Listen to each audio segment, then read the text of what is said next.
یہ پشاور سے اوپر جو جمرود ہے یہ اصل میں نمرود ہے. یہی نمرود کا شہر تھا پشاور، دارالخلافہ یہی تھا. اور اس کے پیچھے پہاڑوں میں 6 میل تک راک پڑا ہوا ہے. ابراہیم علیہ السلام کو اس جگہ جھولے پر بٹھایا تھا اور آگ میں پھینکا تھا، جس پر اللہ نے وہ نار نمرود گل گلزار کیا. تو جمرود اصل میں ہے نمرود. حروف بدلتے زبانوں میں.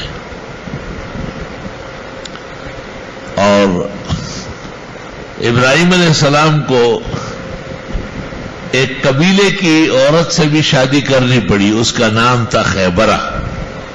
یہی خیبر وہاں آباد ہے، پشاور کے ساتھ ایک جگہ ہے خیبر، درہ خیبر.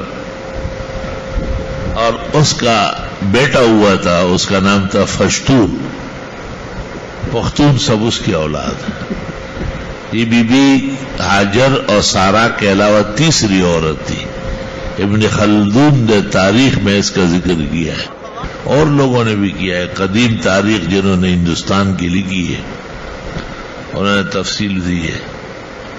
یہ طے شدہ ہے کہ ابراہیم علیہ السلام ہندوستان کے رہنے والے ہیں، اس میں کوئی شک نہیں. تفسیر کبیر سورۃ یوسف میں امام رازی کہتے ہیں کہ میں ہندوستان گیا کیونکہ یہ ابراہیم علیہ السلام کا وطن ہے.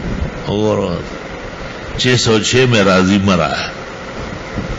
ویدلاڑ میں ہندوستان تدکچے ابراہیم علیہ السلام دلتا پاتے شوئے دغب پہ اور مراد ہے.